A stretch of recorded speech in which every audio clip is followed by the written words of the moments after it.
ಚಿತ್ರನಟಿ ಪೂಜಾ ಗಾಂಧಿಯವರು ಸಂತಾಪವನ್ನು ಸೂಚಿಸಿದ್ದಾರೆ.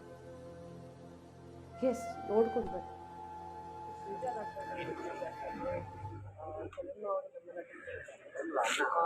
ನನಗೆ ಜ್ಞಾಪಕ ಇದೆ ಹಾಗೆ ನಾನು ಯಾವಾಗ ದೇವೇಗೌಡಜಿ ಮನೆಗೆ ಬರ್ತಾ ಇದ್ದೆ ಆವಾಗ ಅವರು ನನಗೆ ತುಂಬ ಪ್ರೀತಿಯಿಂದ ಮಾತಾಡ್ಸೋದು, ತುಂಬ ಪ್ರೀತಿಯಿಂದ ಊಟ ಮಾಡಿಸೋದು.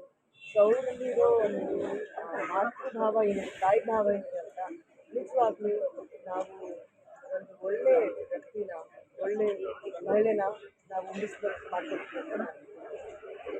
ಅವರು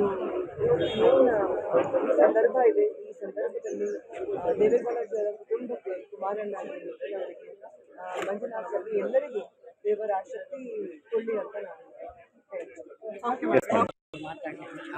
ತುಂಬ ಬೇಜಾರಾಗ್ತದೆ.